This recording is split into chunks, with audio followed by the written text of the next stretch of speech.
Olá pessoal, aqui quem vos fala é o Renato Edifica. Pessoal, nesse vídeo de hoje eu vou ensinar para você como você calcular o material de um gabarito, tá?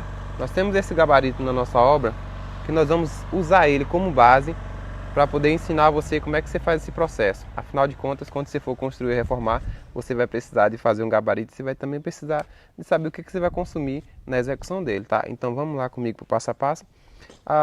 O Anderson, que é o nosso estagiário de engenharia, ele vai dar um apoio para a gente hoje nesse levante quantitativo que a gente vai fazer aqui.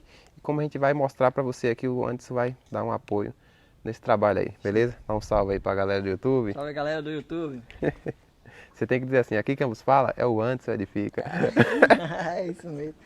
Vamos lá. Primeiro passo, pessoal, nós vamos fazer aqui, Anderson, medir quantos metros linear tem um gabarito, porque é a partir dessa metragem linear que a gente vai descobrir justamente a quantidade de material que a gente vai utilizar e o custo que vai ser esse gabarito também. Então vamos começar medindo aqui, vem comigo. A gente vai puxar daqui, antes, daqui para lá e depois vamos medir assim, né? Como é do mesmo tamanho, a gente não precisa medir tudo, só precisa medir um L, né? Já fica essa dica aí para a audiência que nos acompanha. Pronto, vamos medir aqui, ó. Vem pra cá, perto de mim aqui, ó. Pronto, inicialmente vamos medir aqui, ó. E ver quanto é que tá dando aqui, né? Aqui eu tenho 11 metros e 20. Até aqui nesse ponto aqui, ó. 11 metros e 20. Eu tenho 11 metros e 20 daqui até lá na ponta do outro lado. E do outro lado eu tenho a mesma coisa. Então eu vou anotar aqui, tá? Essa medida. 11 e 20. 11 e 20 vezes 2, que eu só vou medir um lado, né? Só medir aqui e o outro só multiplicar. Agora a gente vai medir nesse sentido aqui. O Anderson vai andando lá pra gente antes. Vou ficar aqui para mostrar pro pessoal a medida. O pessoal gosta de ver medida, eu sei disso. Pera aí. Lá. Lá de cá agora, a gente tem aqui 17,70. Vou anotar aqui também. 17,70 vezes 2. Pronto. Aqui eu tenho agora a quantidade de metro linear do nosso gabarito, né? Vou fazer uma pequena conta de padaria para a gente fazer o nosso levante de quantitativo aqui, tá? O Anderson vai enrolar para nós essa treina, né, Anderson? Então aqui eu tenho 11,20 vezes 2. 22,40. Não é bom de cabeça, eu não me arrisco a fazer isso não. 11,20, 11,20, né? 22,40. 22,40 metros nesse sentido aqui, né? Tanto aqui quanto lá na frente. E a outra lateral, 17,70. 17,70 vezes 2. Agora 35,40. 35,40. Agora eu vou... Aqui eu tenho a metragem de lá e a metragem daqui. Agora eu vou somar aqui, ó. 35,40 mais 22,40. Pronto, eu tenho 57,8. 58 metros. Arredondando. 58 metros, vou colocar um L aqui de linear. Beleza? Levantei essa parte aqui inicial, que é o comprimento da minha obra que eu utilizei. Eu vou para algumas orientações aqui, porque eu estou fazendo o cálculo de um gabarito que já está montado. Mas geralmente o que a gente faz é o seguinte: no nosso gabarito, a gente costuma sempre deixar um afastamento de 1 metro da obra. Por exemplo, a minha obra ela é daqui para dentro. Quando eu vou montar o gabarito, eu sempre monto ele afastado 1 metro. Então, se você tem uma casa, por exemplo, que você vai construir, que é uma casa de 10 metros, e você vai fazer um gabarito, você vai considerar que o seu gabarito ele vai ter 12 metros de comprimento de um lado ao outro, porque você vai aumentar 1 metro em uma ponta e do outro lado vai aumentar outro metro na outra ponta. E assim sucessivamente também na lateral. Ó. Aqui na lateral, a gente deixou aqui afastado 1 metro daqui para cá. Então, se por exemplo a nossa obra tivesse 5 metros de largura, o meu gabarito seria 8 metros, porque é um de um lado, um do outro, de folga para a gente trabalhar aqui.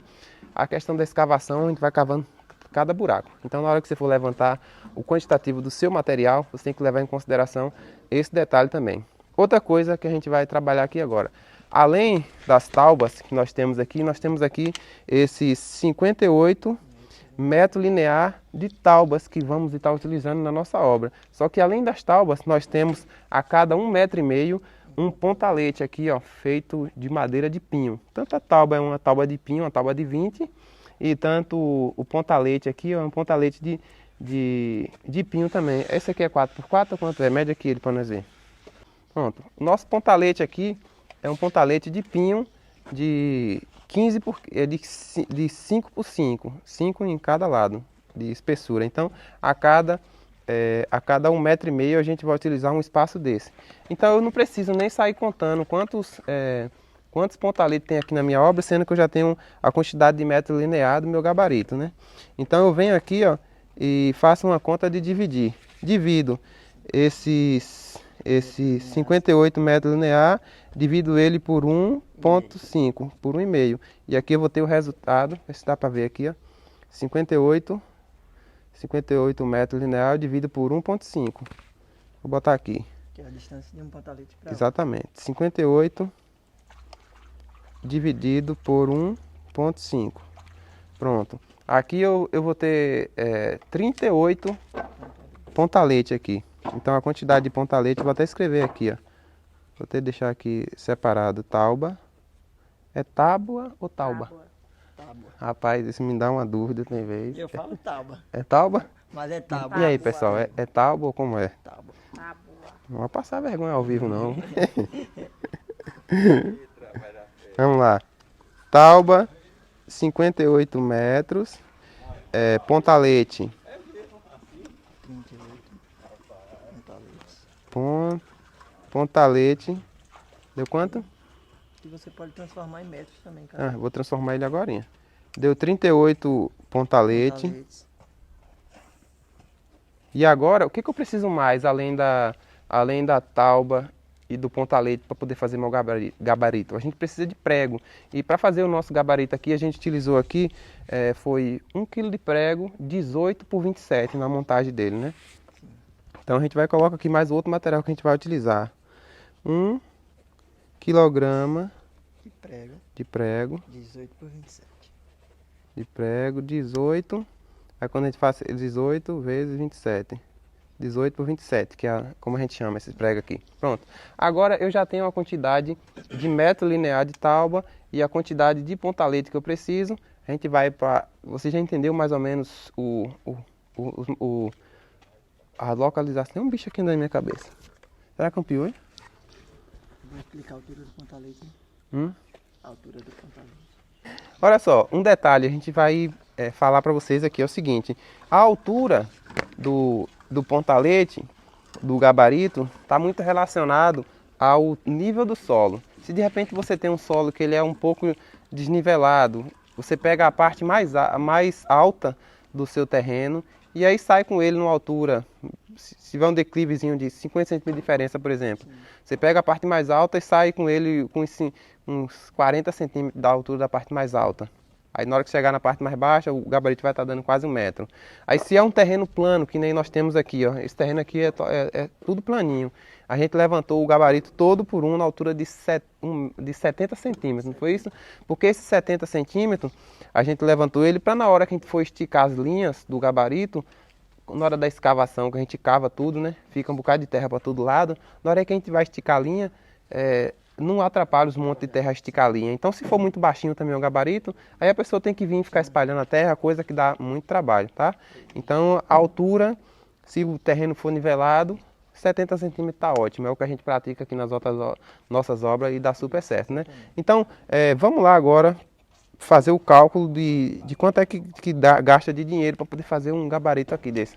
Só que eu vou procurar uma sombra agora, né? Vamos lá, né, para os materiais agora que a gente vai estar utilizando. A primeira coisa que a gente vai fazer é que a gente descobriu que na nossa obra a gente tem 58 metros linear, né? E os 58 metros linear também determina a quantidade de tauba que a gente vai estar utilizando. Cada tauba dessa, que é tauba de pinho, tauba de 20 que a gente utiliza, ela mede 3 metros de comprimento, Lá já nas casas de material de construção você dá compra desse tamanho, né, antes? Sim. Nesse caso, se cada tábua mede 3 metros de comprimento, quantas tábuas eu vou precisar aqui para poder fazer esse gabarito? Quase 60. Pronto, a gente vai lá para um cálculozinho que a gente faz o seguinte. Quase 20, quer dizer. Eu tô doido, 60 é a quantidade de metros. Pronto, você vai pegar, por exemplo, o nosso gabarito ele tem 58 metros. Aí você coloca aqui 58, pega esse 58 e divide por 3. Por que por 3? Esse 3 aqui é o comprimento da tábua. Quando eu divido por 3, eu sei quantas tábuas eu vou precisar fazer o pedido, tá? Então eu pego aqui, que eu não sou bom de cabeça mesmo, assim. Dá 19,3. Então, 58 dividido por 3. Pronto, aqui 19, rapaz, minha mão toda de cabeça. 60 dividido por 3. A gente tem aqui 19,33 de tauba. Então a gente aqui não vai pedir 19 tauba, né? A gente vai pedir arredondar para 20. A gente vai aqui e pede... O resultado deu 19,33. Vou já botar redondo logo aqui. Pronto, 20. Eu não quero nem saber, vou escrever tauba. Não sei se é assim. Tábua. Aí tá tuba. Tuba. O povo entendeu. O povo sabe que de português eu sou horrível. Então seria um A primeiro aqui, né? Então, tauba. 20 taubas, beleza. A gente agora já sabe quantas taubas a gente vai precisar. A gente vamos se ater na tauba por enquanto, para a gente já definir os custos. Se a gente vai precisar dessas 20 taubas aqui, o metro da tauba, um metro de uma tauba dessa custa em torno de R$13, dessa tauba de 20, né? Então, quanto é que vai custar para eu comprar todas essas taubas? Aí eu vou pegar a quantidade de metros. Nesse caso, como eu tenho 20 tábuas, vai ser 60 metros que eu vou utilizar, que eu arredondei, né? Então, eu vou pegar 60 vezes 13. E aqui agora eu vou ter o custo que vai me custar eu comprar essas tábuas aqui, tá? Então eu pego 60 vezes 13. Pronto, deu R$780, dinheiro pra caramba. R$780, que é o que eu vou precisar de tauba, tá? Agora a gente já sabe a quantidade de tábua, que vai ser 20, e quanto é que vai custar. Pronto, a gente vai deixar esse valor aqui separado. E agora a gente vai calcular o valor dos pontaletes. Pronto. A gente vai precisar aqui, cadê o númerozinho que a gente anotou aqui? 38 pontaletes. Geralmente a gente compra, o pontalete ele vem com 3 metros e a gente divide ele no meio. E aí escava aí mais ou menos uns 50, 60 centímetros para baixo e enterra ele. E aí faz o gabarito. Geralmente a gente corta ele com 1,5 metro. Então se a gente vai cortar 1,5 metro, então a gente vai precisar de... Se é 38, quando divide por 2 vai dar 18, né?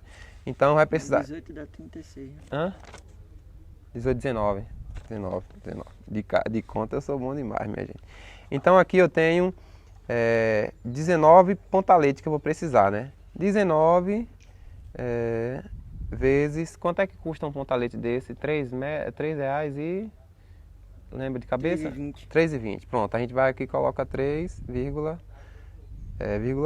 Aqui não é por metro não, já é por peça, tá, pessoal? O tamanho da peça de 3 metros custa esse valor, né?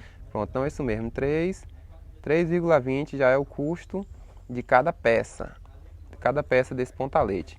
Então a gente vai aqui e multiplica esses 19 vezes 3,20, que dá um total de 60,8, tá certo? Conferiu junto comigo aí? 60. Vamos lá. 60. Tô achando pouco dinheiro demais, dá mais. É para dar pelo menos uns R$100. Eita resenha. É isso mesmo, 60,8. Quase R$60 de pontalete. Aí o que a gente precisou mais aqui no nosso gabarito foi 1 kg de prego. 1 kg de prego. 1 kg de prego custa em torno de R$12. Então a gente vai aqui e coloca o valor do prego. R$12, tá? E agora a gente vai e fecha a nossa conta. Quanto é que a gente vai gastar de material para poder fazer o gabarito. Fechei aqui Eu vou só fazer a soma agora aqui, 60,8 mais 12 mais 780. Pronto, R$ 852. 852,80 é o valor de dinheiro que a gente que gastou-se nessa obra aqui para poder executar esse gabarito. Agora, é caro ou barato? O que você acha no seu haver, no seu ponto de vista? Porque antes eu achei interessante fazer esse levante quantitativo aqui, para as pessoas entenderem como é que faz o processo quando for construir a sua residência. E além disso, para a pessoa confrontar o que é fazer uma obra com gabarito e o que é fazer uma obra sem gabarito. Você que já tem, eu sei que você é um estudante de engenharia, está aí já na fase de formação. Isso. Eu sei que você, ao longo da sua carreira, como você é jovem, você já acompanhou, já viu algumas execuções de outras obras. No seu ponto de vista, qual é o benefício de fazer uma obra com gabarito? Fala aí para a nossa audiência. O gabarito é uma fase essencial de qualquer obra, né? Depois que a gente organiza todo o nosso canteiro, que a gente deixa o terreno, já fez o processo de terraplanagem, vem essa fase, né, da locação da nossa obra, que é a montagem do gabarito, que é onde a gente, né, tira a planta baixa do papel e coloca em execução na vida real, que é essa fase é uma fase que auxilia, né, a nossa orientação do nosso profissional, onde vai ser marcado cada eixo, tanto do levante da parede, quanto também os eixos da fundação, que foi o que eu aprendi aqui, da parte de fundação, toda essa importância do gabarito, e agora que vai ser de levante de parede, onde a gente vai marcar todo o eixo, que vai direcionar o nosso profissional, para esse profissional não vir executar essa atividade de maneira errada, né? Quando a gente fala numa obra com gabarito, é uma obra com norte, sabe? Norte. Quando você vai fazer as primeiras marcações de uma atividade, para poder tirar de fato o projeto do papel, o grande auxiliar nessa primeira fase é o gabarito. Porque no gabarito você coloca o nível que vai sair a edificação. Você cria um gabarito nivelado e quando você vai cavar cada sapata, a partir do gabarito você já tem os pontos de altura para você ir medindo e vendo qual é a cota de apoio. Por exemplo, a nossa obra aqui, ela está na cota 40. Aí, o que seria essa cota 40? Lá fora, no meio-fio, que é na altura do meio-fio, a gente chama de cota zero. É a partir dali que a gente coloca todas as alturas e os níveis da edificação. A gente pega esse nível lá fora, que é a cota zero, transfere para o nosso gabarito, né? E a partir do nosso gabarito a gente começa a puxar as alturas para poder colocar a nossa obra aqui 40 centímetros mais alto do que a parte de lá de fora, a nossa obra em si, né? Então quando a gente pensa numa obra sem um gabarito, você tem aquele bocado de cavalete no nível, poder esticando ali, que dá para poder realizar. Dá para poder fazer obra com cavalete, inclusive eu já fiz obras com cavalete, mas a chance... O nível de risco é maior. O nível de risco é maior e a chance de acontecer algum possível erro é maior também. E quando você estrutura o gabarito, que você tem um gabarito já esquadrejado, alinhado e nivelado, aí agora a sua obra ela vai ser locada toda no gabarito de uma forma mais eficiente. E outra coisa, o gabarito ele permite que você vá fazendo conferência constantemente na obra. Em todas as atividades ali você tem como fazer essa conferência. Isso, e é uma das coisas que eu mais recomendo para as pessoas que querem construir. Quando vai construir, vai fazer as primeiras atividades, confira quantas vezes for necessário. Porque na hora que está tirando do papel, está tirando do chão, é fácil. Se você apregou um prego no lugar errado, não colocou o posicionamento correto, é fácil você corrigir naquela fase. Depois que já está cavado o buraco, jogou concreto, botou ferro, aí agora a correção é mais complicado. É muito complicado e é caro, né? Começa a se tornar um retrabalho. Então, por que não conferir justamente nessa fase inicial que a gente tem a chance, né? Então, o gabarito ele tem toda essa importância porque ele vai trazendo essa característica de levar uma obra organizada. Quando você já começa com uma obra nesse sentido, você tende a ter uma obra com controle de qualidade já inicial, tá? Então, você que vai construir ou reformar, na nossa obra aqui, uma obra alto padrão. Eu falo alto padrão porque é o nível de execução, mas da mesma forma que se executa uma obra de alto padrão, se executa uma obra de padrão médio, de padrão baixo, qualquer uma, ela tem que obedecer os critérios dos 4 pilares, que eu sempre bato nessa tecla, porque os 4 pilares é fundamental na construção de qualquer edificação. Alinhamento, Prumo, nível, esquadro. prumo e esquadro. Essa sequência que a gente defende e que quando você já começa certo, eu costumo dizer, quando você começa certo, você tem mais chance de terminar certo. Mas se você já começa errado, você tem mais chance de começar errado. Eu não condeno o método de utilização de cavalete. Dá para fazer, mais difícil. Sim. Exige mais experiência. A chance de você errar é maior. A chance de errar é maior. Né? As pessoas envolvidas num processo ficam perdidas, porque quem está com o cavalete todo na cabeça ali é o pedreiro, é o profissional que está envolvido naquele processo. Sim, é importante do gabarito que a gente detalha tudo, onde vai nascer cada pilar, onde vai nascer cada viga. A gente, como vocês veem na nossa obra, a gente fez toda essa pintura, todo esse detalhamento justamente para os nossos profissionais ficarem cientes onde vai nascer cada pilar, onde vai sair cada viga, toda a marcação certinha, ó, de puxar a linha. Quando você imagina o seguinte, ó, na obra, uma obra nunca pode ser vista por a expectativa de uma pessoa só, uma só. A obra é um todo, é um processo, são várias pessoas envolvidas no processo, desde o ajudante, que é o profissional assim, mais básico que tem no canteiro, até o engenheiro que chega aqui. Quando você tem um gabarito estruturado, você tem os eixos esticados, quando você está esticando uma linha, de repente você fala para um ajudante que está com você, coloca para mim essa linha no eixo A. Ele vai lá do outro lado, lá tem a letrinha A, facinho, não tem para onde ele posicionar errado, sabe? Então, todos esses detalhes enriquecem o contexto da obra e acaba gerando uma obra de qualidade logo no começo. Aí para quem quer evoluir na profissão de pedreiro, até viver nessa área, eu super recomendo que já comece com esse olhar clínico nas simples execuções, porque aí a tendência vai ser cada vez mais você aumentar a perfeição da sua entrega, e quanto você entrega com maior perfeição, você consegue alcançar mais clientes, atingir mais pessoas.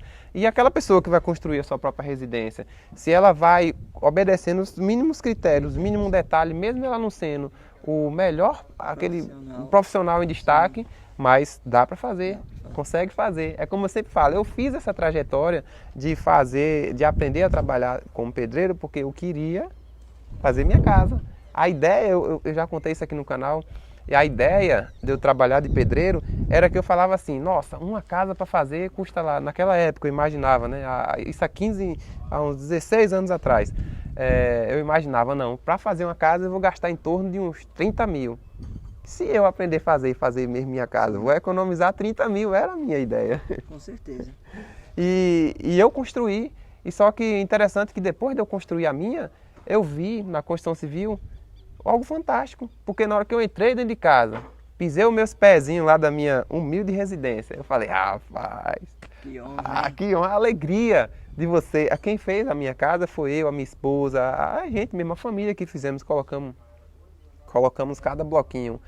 E depois que a gente entrou lá dentro, aquela satisfação de você realizar, você conquistar a sua casa própria, porque para mim era um sonho, e para várias pessoas eu entendo que é um sonho. Você dizer assim, eu mesmo coloquei cada bloquinho no lugar ali, eu mesmo reboquei, né? Tem pessoas que vai contratar profissionais para fazer isso e tem condição, né? Tem pessoas que têm condição, pode pagar, e já tem outras que não. Tem outras que assando e comendo ali o dinheiro dá momento para sobreviver, né? Aí mora de aluguel, e aí pode enfrentar o desafio de fazer a sua casa própria. A proposta aqui do nosso canal é poder ajudar muitas pessoas. Por isso que eu foco em fazer o passo a passo detalhado, porque eu sei que tem gente até lá do outro lado que até briga comigo, que o cara já é profissional e acha que o que eu falo é besteira, mas eu tento detalhar para se tornar entendível para qualquer pessoa. Desde aquela pessoa que nunca pregou um prego para bater, ela entender, porque quando você dá o roteiro, a trajetória, a pessoa sabe. Sim, até para o engenheiro isso é fundamental, né? Que é o que eu mais estou aprendendo aqui, esse passo a passo aqui dentro do canteiro, dentro da obra, está sendo fundamental para a minha formação. Que eu não vou tomar, mas como é acostumado a falar que pedreiro dá aula a engenheiro. Eu já vou ser um engenheiro formado, tudo, já vou ter esse passo a passo todo na minha construção profissional, né? Que é uma grande honra estar aqui dividindo, né? Essa troca, tendo essa troca de conhecimento que é fundamental. Eu falo para você, engenheiro aí, que também acompanha seu Renato, o Renato ele fica, né? É fundamental você estar dentro da obra, conhecer cada etapa da obra, porque você vai ter propriedade para falar, para direcionar um pedreiro que talvez possa estar desorientado daquela atividade. Você vai saber orientar, você vai ter propriedade, você vai ter conhecimento para fazer com que aquele trabalho seja efetivado de maneira correta. E é interessante porque isso é uma das coisas que eu via como antes eu via como um problema, né? Eu sempre questionei, falava, rapaz, eu acho que existe um déficit educacional, porque o engenheiro, o arquiteto, o técnico de edificação já devia sair da universidade já preparado para enfrentar as obras. Na verdade, não sai, né? A gente sabe que a pessoa estuda 5 anos lá e tudo, aprende toda a teoria, mas a parte fundamental da prática é muito difícil. E eu fui para a sala de aula, eu fui uma dessas pessoas que fui para a sala de aula também. E quando eu fui para a sala de aula, enriqueceu bastante o meu currículo. Eu adquiri bastante informações, mas eu confesso a vocês que eu saí decepcionado da sala de aula. Porque eu não vi a quantidade de coisas que eu acho que seria necessária para a formação de um profissional. Para mim, que já tinha muita vivência de obra, até que foi aceitável, sabe? Mas quando eu olho para os meus colegas que não tinham nenhuma vivência de obra, não sabiam o que era obra e o conhecimento que eles adquiriam lá no curso técnico, que é bem superficial, bem raso, bem diferente daquilo que a gente vê nas propagandas, não sei o quê. Porque, pensa num cara que passou meses e mais meses estudando sobre curso de edificações e qual era a proposta deles, e pensa num cara que chegou lá e se decepcionou totalmente. E eu tive contato com várias instituições e colegas que estudavam em outra escola quando eu ia observar a realidade da mesma coisa, né? Porque, na verdade, um curso, ele obedece uma grade curricular. E, às vezes, essa grade curricular é feita por uma pessoa que não tem nada a ver com a prática e eu sei que toda a teoria ela vem primeiro da prática, quando se trata da construção, né? Eu acredito que é assim, nada de certo ou errado, né? Posso estar certo, é o meu ponto de vista. Eu acho que toda teoria ela parte da prática também, né?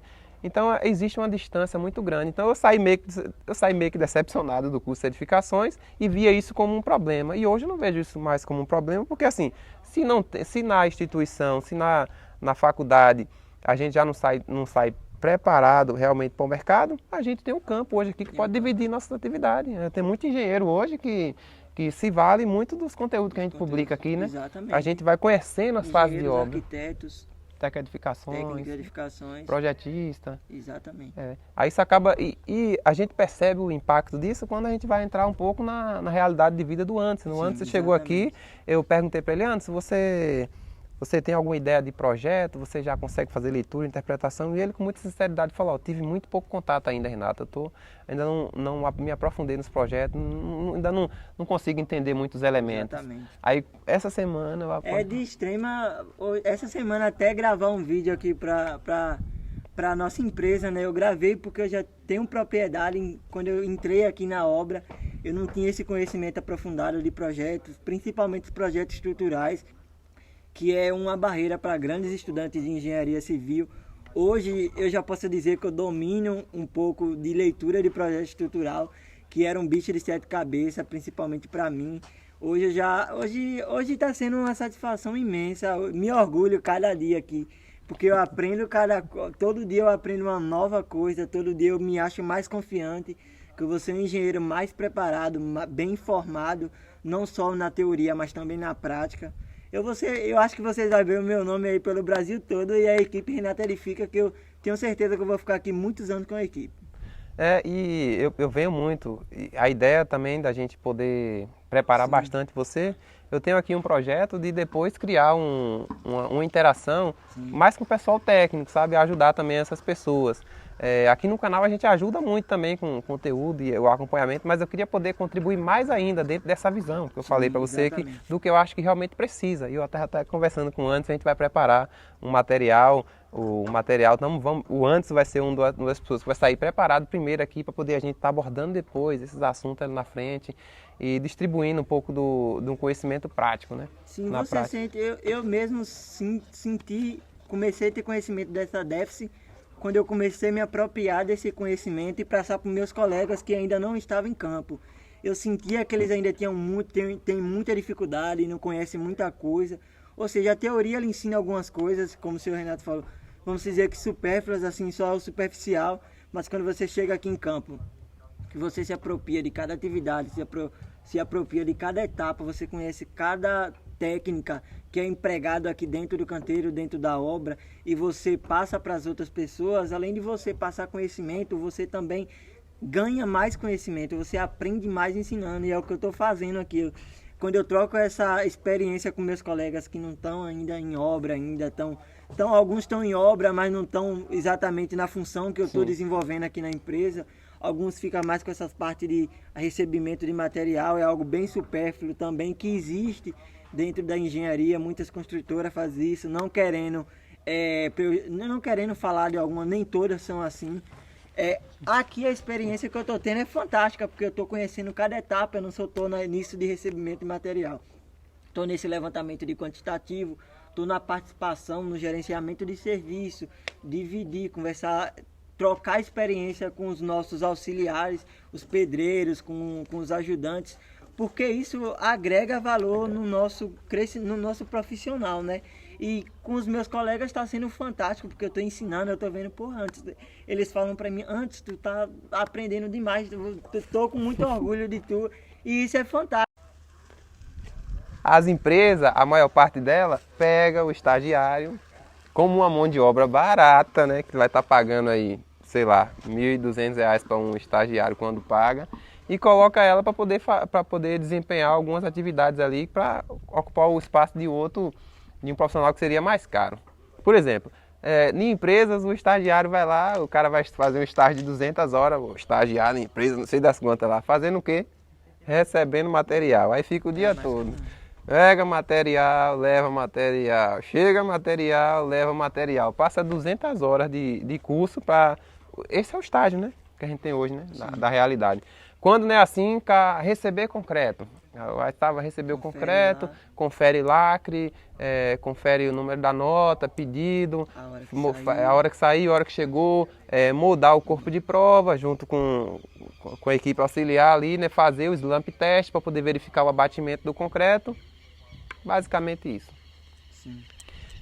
E outras coisas que tem também, acho que não vale a pena a gente se aprofundar nesse mérito não, mas é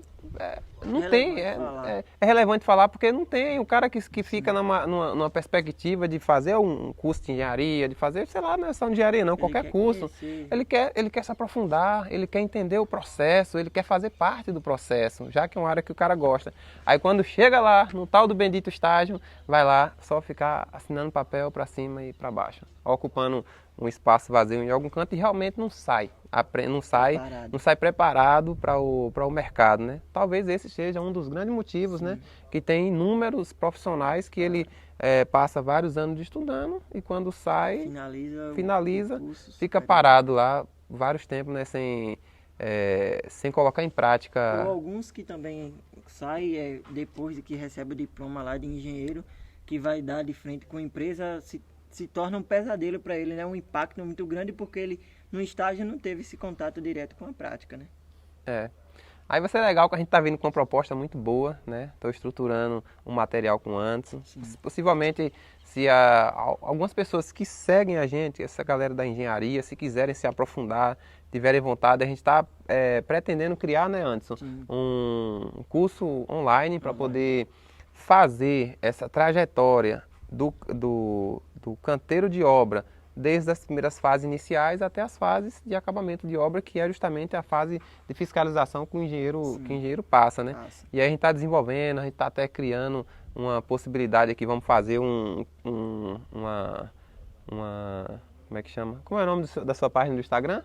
Engenharia Diária. Engenharia Diária. Vamos criar também um canal para o Antes aqui no YouTube, que é o Engenharia Diária, que vai ser aqui a gente vai impulsionar o canal dele, lá a gente vai junto com ele, a gente vai fazer essas interações aqui, mostrar bastante conteúdo, entregar para vocês aí da engenharia várias oportunidade de você crescer e evoluir na sua carreira aí junto com a gente. E se algumas pessoas quiserem se aprofundar, vai poder participar da mentoria que a gente vai estar abrindo lá, né, no canal Engenharia na Prática. É um bocado de novidade que a gente está trazendo aí para vocês. Muitos planos, propostas. Muitos planos, muitas coisas que eu acho que vai fazer a diferença na vida de pessoas. Se a universidade não prepara o suficiente, não tem problema. Tem pessoas que têm conhecimento e dá para poder trabalhar nessa outra parte. Antes eu via isso como um problema, hoje eu não vejo mais. Eu vejo isso, ninguém resolveu não, tá? Então nós vai lá e faz nossa parte, né? Contribui com o mercado, contribui com as pessoas que querem sair do ponto A para o ponto B. É isso aí, galera. Ó, saímos aqui de orçamento, de gabarito, fomos para lá na engenharia de área. Mas e aí, fala para nós, gostou de conhecer como que é que você faz o levante quantitativo dos materiais aqui da execução do gabarito? Acompanhe nosso canal, porque aqui a gente vai postar, a gente posta constantemente vários vídeos que eles são muito explicativos e detalhados para pessoas que querem entender do processo construtivo, tá? Então, se você quer aprender a trabalhar com construção civil, se você quer entender o processo, se você é um profissional liberal, se você quer a pessoa que quer fazer sua própria residência, está no lugar certo. Aqui você vai aprender vários processos e várias coisas importantes em todo o processo construtivo de uma edificação, tá bom? Manda um abraço aí, salve pra galera do YouTube. Um abraço, galera do YouTube. Deus abençoe todo mundo aí. É isso aí, galera. Vou ficando por aqui. Um grande abraço para todos vocês e até o próximo vídeo. Todo mundo, fui!